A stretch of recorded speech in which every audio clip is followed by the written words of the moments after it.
주 안에 복된 새날을 같습니다. 오늘도 주님과 동행하며 주의 은혜를 승리하는 은혜 하루 되시기를 예수님의 이름으로 축복합니다. 그래도 장로님께서 다시 귀환하셨습니다. 11시까지 하시는 일을 이제 여러 면에서 상황을 고려해서 다시 저녁 7시에 끝나는 일로 주님께서 새 일을 주시도록 생각하실 때 기도해 주시기를 부탁드립니다. 수고하셨습니다. 오늘 목요일 새벽 하나님 말씀은 사무엘하 6장 1절부터 5절까지 말씀을 중심으로 선한 목적과 바른 방법의 조화라는 제목으로 말씀의 내를 함께 나누고자 합니다. 오늘 우리가 함께 읽은 사무엘하 6장 1절부터 5절까지 말씀은 통일 왕국에 된 다윗이 나라의 영적인 중심과 기틀을 세우기 위해서 나섰던 감격스럽고도 위험했던 첫 번째 여정을 그려내고 있습니다. 다윗은요, 이 예루살렘을 정치적인 수도로 삼았을 뿐만 아니라 이제 하나님의 임재의 상징인 언약궤를 그곳 예루살렘으로 모셔와서 이 나라의 영적 중심을 확고히 세우려고 했습니다. 사울왕의 통치 기간 내내 방치되어 있던 언약궤를 다윗은 온 이스라엘의 최대 관심사로 만들고자 한 것입니다. 1절입니다. 다윗은 이스라엘에서 무리를 뽑았는데 무려 3만 명이나 되는 많은 사람들을 모으게 됩니다. 이는 단순하게 운반이 아니라 온 나라의 힘과 열정을 모아 국가적인 대행사로 치르겠다는 다윗의 강력한 의지를 보여주고 있습니다. 여러분, 어제부터인가요? 에이펙이 시작됐었습니까? 세계 정상급 서밋 회의가 이루어져서 막 각 나라마다 비행기를 타고 군악대가 연주를 하고 막 모여가지고 기조 연설도 하고 이렇게 만찬도 하고 그렇지 않습니까? 많은 사람들이 경주에 지금 동원되어 있습니다. 세계 이렇게 정상들을 초청하고 우리 문화를 알리고 우리 나라를 알리고 여러 면에서 협력하는 그런 건 아니겠습니까? 근데 거기 비교가 안 될 정도로요, 세상에 이 3만 명이나 되는 많은 사람을 모았습니다. 큰 행사를 치르는 것이죠. 원래 언약궤는 블레셋과의 나라에서 전쟁에서 빼앗겼다가 이제 이스라엘로 돌아온 다음에 사울왕의 통치 기간 동안 어디에 머물러 있었느냐? 바알레 유다라고 하는 곳에 언약궤가 있었습니다. 바알레 유다는 쉽게 말하면 기럇 여아림 지역을 말하는 것입니다. 기럇 여아림 집에 아비나답이라고 부르는 사람의 집에 70년 동안 하나님의 언약궤가 있는 거예요.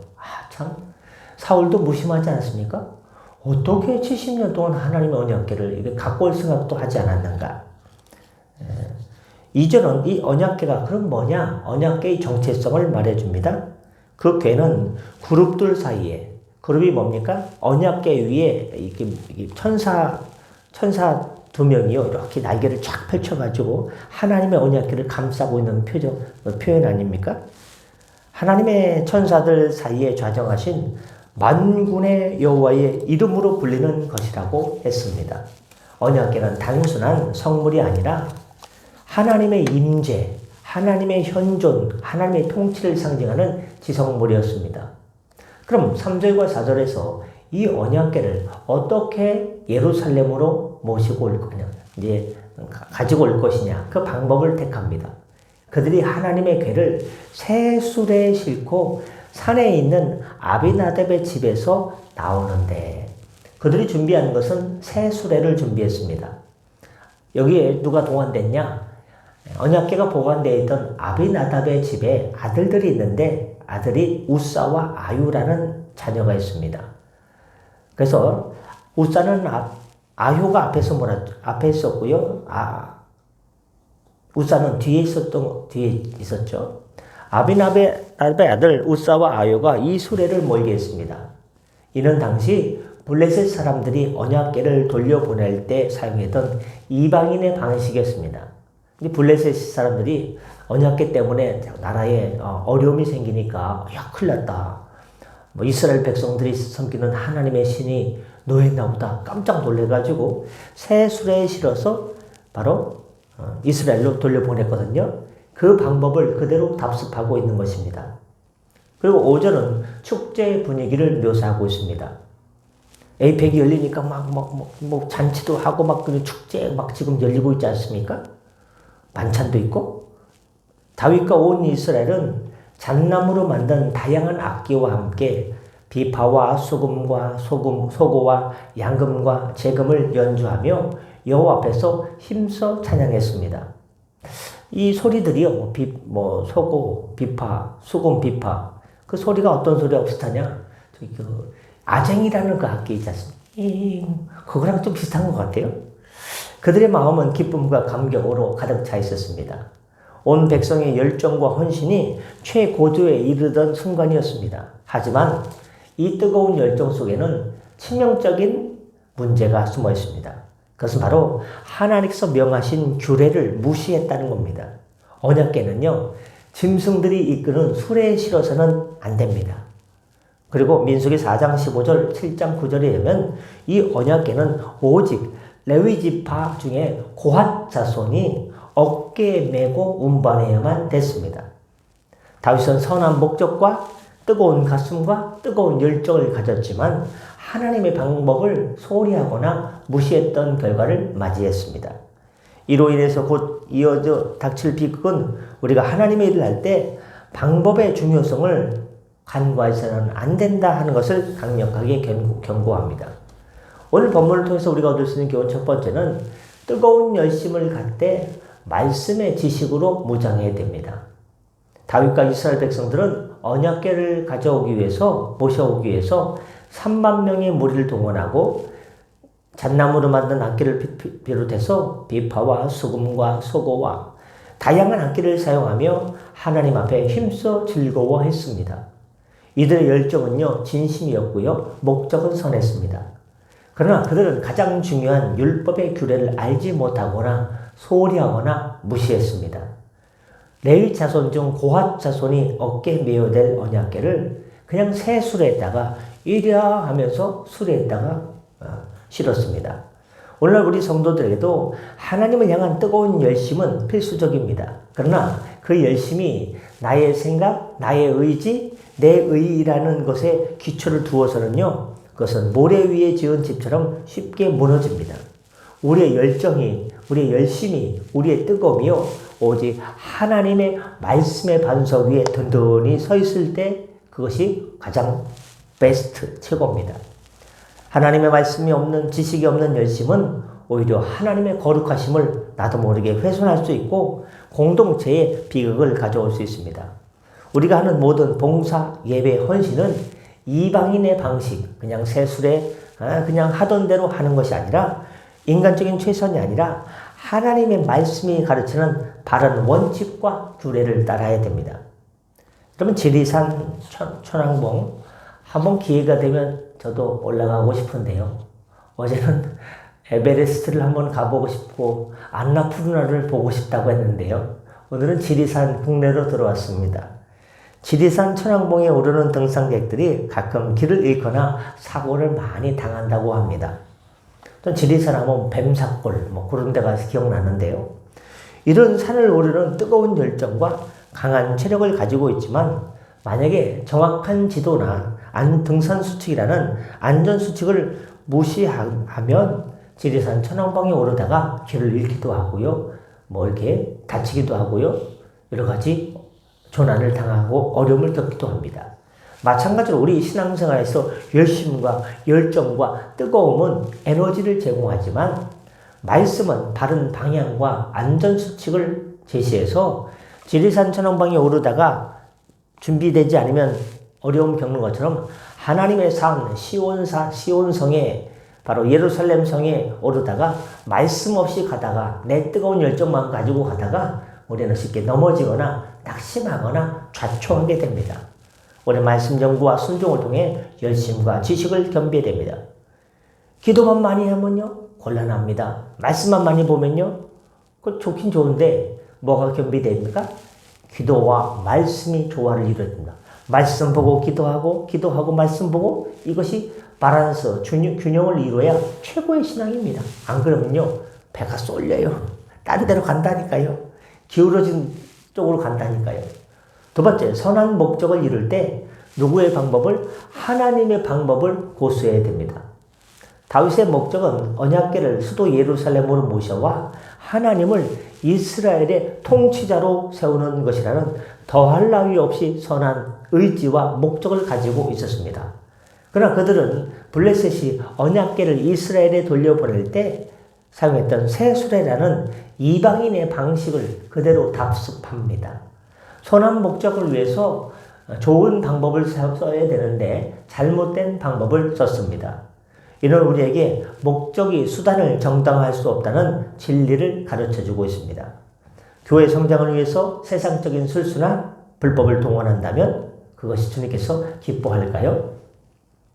재정을 확보하기 위해서 비성경적인 방법을 사용한다면, 심지어 또 하나님의 일을 위해서 잘못된 방법을 쓰면 과연 그것을 하나님이시라면, 예수님이시라면 잘못된 방법을 통해서 주님의 의를 이루고자 한다면 기뻐하실까요? 기뻐하지 않을 것입니다.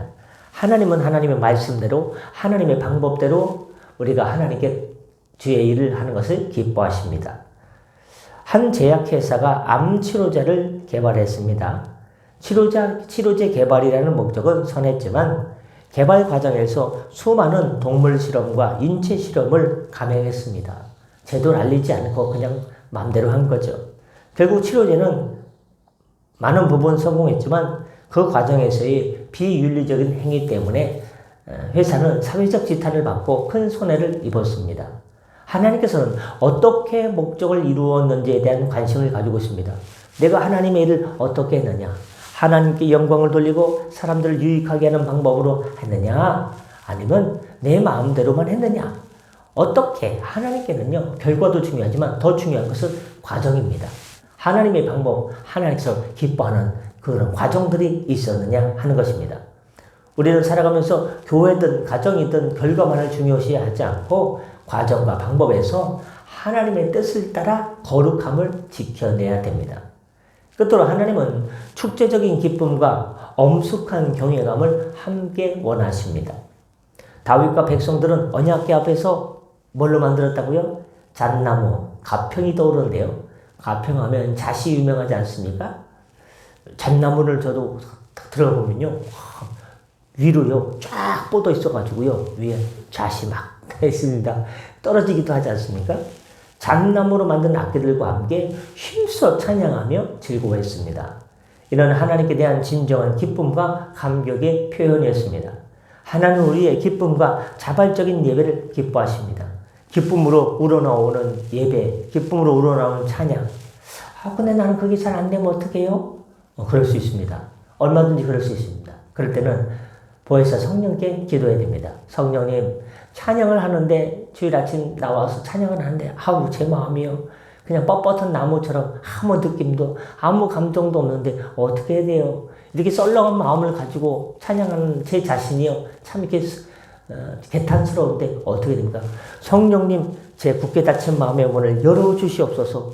성령님께 도움을 구해야 됩니다. 기도가 안 나올 때, 말씀을 읽어도 감동이 잘 느껴지지 않을 때, 성령님, 제 마음이 어떻게 이렇게 사하라 사막처럼 이렇게 먼지만 날리는지 모릅니다. 성령님 하고 목마른 사슴이 시냇물을 찾듯이 보혜사 성령님 도와주세요. 보혜사 성령님 열어주세요 하고 성령께 간구하면요, 성령께서 간절히 원하는 성도들의 마음을 문을요 샥 열어주십니다. 하나님은 우리가 기쁨으로 예물 드려도 기쁨으로, 찬양을 해도 기쁨으로, 말씀을 들어도 기쁨으로, 신앙생활도 기쁨으로 신앙생활하는 걸 그렇게 원하고 계십니다. 그렇지 않을 때는요, 누구한테 구하라고요? 보혜사 성령님 도와주세요. 제가 어떻게 해야 이렇게 마음이 굳어졌는지 몰라요 하고 기도해야 됩니다. 그러나 곧이어 일어날 비극은 그들의 기쁨에 하나님에 대한 경외감이 빠져 있음을 보여줍니다. 언약궤를 새 수레에 실는 행위는 하나님의 거룩하심을 인간의 영역으로 끌어내리는 함부로 대하는 태도였습니다. 하나님은 기쁨의 예배뿐만 아니라 그분의 거룩하심 앞에서 겸손하고 엄숙한 경외감을 함께 요구합니다. 제 아버지가 옛날에 충북에서 목회하실 때요, 전도를 해도요, 교회를 핍박하는 사람이 있었어요. 근데 그분에게 성경책을 들으면서 이 성경을 읽으면 하나님의 말씀이 있고 진리를 통해 깨달음이 되고 구원이 있고 영생이 있다 하고 성경책을 주었던 것 같아요. 근데 그분이 그 성경책을 받고서 집어가지고 저 논배미에다가 집어던졌는지 아니면 뭐 성경책에다가 불을 붙였는지 하여튼 나쁜 일을 했어요. 좀 이따 죽었어요. 그냥 즉사. 무섭습니다. 무섭습니다. 하나님의 거룩하심을 훼손하면요, 그게 아버지가 그래서 줬는지 그 옆에 교회 목사님이 그랬는지요, 좀 이따가 얼마 못 가서 바로 즉사했습니다. 건강했는데. 무섭습니다. 하나님의 거룩하심에 대해서 훼손했을 때요, 이건 무서운 거예요. 두렵고 떨리는 겁니다. 그냥. 그런데 내 생명요, 하나님께서 손가락으로 탁 튕기면요, 바로 죽어요. 바로. 이 생명 이거 별거 아니에요. 하나님 앞에서요, 거룩함을 훼손하는 것, 이거 주의해야 됩니다. 갑자기 저도 그냥 긴장이 확 되네요. 그 얘기를 하니까. 여러분, 우리의 예배와 삶이 하나님을 향한 기쁨으로 가득해야 하지만 동시에 그분을 함부로 대하지 않는 경외감이 동반되어야 됩니다. 지극히 높으신 하나님, 트랜센덴트 갓, 친히 함께 하신 하나님, 임마넨트 갓. 우리에서는요, 시소처럼요, 한쪽에는요, 거룩하신 하나님, 두렵고 떨리는 마음으로 하나님을 경외해야 돼요. 두 번째는요, 그것만 있으면요, 숨 막혀가지고 어떻게 살아요? 하나님을 아빠, 아버지라 부를 수 있는 친밀함도 있어야 됩니다. 어떤 사람은요, 아빠, 아버지라고 불렀다고 해서 하나님 아빠, 하나님 앞에서 간구하는 건 좋은데 땡깡 부리는 사람이 있어요. 그런 건 좀 곤란하죠. 간구하는 것과 그건 조심해야 돼요. 하나님을 친밀하게 대하면서도요, 때때로는요, 하나님 앞에 두렵고 떨리는 마음으로, 경외하는 마음으로 하나님을 섬기는 이 두 자세가 필요합니다. 어린아이가 아버지와 놀 때 순수한 기쁨으로 아빠 하면서 껴안고 함께 웃지만 아버지가 공적인 자리에서 예를 들어가지고 자기 아버지가 대통령인데 에이펙 정상들 앞에서 기조 연설을 딱 하려고 하는데 갑자기 애기가 아빠 나랑 놀아줘 거기서 뭐 하는 거야 재미없게 하면서 오면요 이게 세계적인 좀 망신 아니겠습니까? 아니면 좀 친밀하게 보일 수 있으려나? 아니 그 자리는 그러면 안 되는 자리입니다. 공적인 자리에서 엄숙한 결정을 내릴 때 장난기 없이 아버지를 따라봅니다. 아이는 아버지의 사랑과 아버지의 권위를 동시에 존중하는 법을 아는 것입니다. 며칠 전에요. 무슨 모임 갔다가요. 좀 이상한 얘기를 들었어요. 큰 교회 목사님인데요. 사이즈가 큰 교회 목사님인데 이런 얘기를 하더라고요. 우리 교회에서는요. 장로님들이 대표 기도를 할 때 만군의 여호와 하나님 아버지 하면은 그 목사님한테 끌려간대요. 끌려가가지고 장로님은 홍길동이냐고 말귀를 못 알아듣냐고 하고 뭐라 한대요. 그럼 무슨 말을 하는가? 하나님을 하나님 아버지라고 부르지. 성경에 보면은 하나님을 아버지라고 부르라고 써있지 않냐? 하나님을 아빠라고 부르라고 되어 있지 않냐? 하나님을 거룩하고 전능하신 하나님 아버지 이렇게 부르지 말고 우리 교회에서는 공적인 자리나 개인적인 기도의 자리에서 그냥 하나님이라는 말 대신에 아버지만 쓰라는 거예요. 그때는 그렇게 해석할 수도 있나 했는데요. 오늘 본문을 준비하면서 저는 깨달은 게 뭐냐? 그렇게만 하면 곤란하다. 성경에 보면 만군의 여호와 하나님 아버지라는 말씀도 있고요. 아버지라는 말씀도 있습니다. 그럴 때 어떻게 됩니까? 같이 써야 되는 것입니다.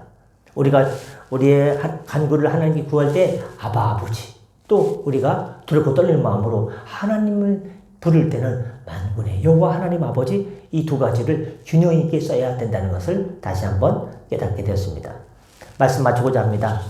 오늘은 선한 목적과 바른 방법의 조화에 대해서 신앙생활은 기도만이 아니라 말씀만이 아니라 말씀 위에 기도, 말씀과 기도와 말씀 모든 것이 균형을 이루어서 하나님 앞에 균형 잡힌 행복한 성도의 생활 하시기를 예수님의 이름으로 축복합니다. 기도하겠습니다. 거룩하시고 은혜로운 만군의 여호와 하나님 아버지 다윗의 열정적인 첫걸음 속에서 선한 목적만으로 충분하지 않음을 깨달았습니다. 저희의 모든 신앙적 열심이 주님의 말씀이라는 바른 지식 위에서 행해지도록 성령께서 인도하여 주옵소서. 하나님 아버지, 세상의 방법이나 인간적인 편의를 따르지 않고 오직 주님께서 기뻐하시는 거룩한 방법을 고수하게 하옵소서. 주님을 향한 뜨거운 기쁨과 엄숙한 경외감을 동시에 품고 주님을 예배하며 섬기는 저희의 삶이 되게 하여 주옵소서. 오늘도 주님께 의탁합니다. 임마누엘 하나님 동행하여 주시고 도와주시고 역사하여 주시옵소서. 환난에서 벗어나게 하여 주옵소서. 장로님 새로운 일자리를 찾고 있습니다. 11시에 끝나는 일이 아니라 이제 저녁 7시에 끝나는 일로 여호와 이래로 예비하여 주옵시고 약한 성도의 지체들 십자가 보혈에 피 묻은 손으로 어루만져 주셔서 회복시켜 주시옵소서. 감사하며 축복하며 예수님의 이름으로 간절히 기도드렸사옵나이다. 아멘. 다 같이 저를 기도하시고 편하게 들어가시겠습니다.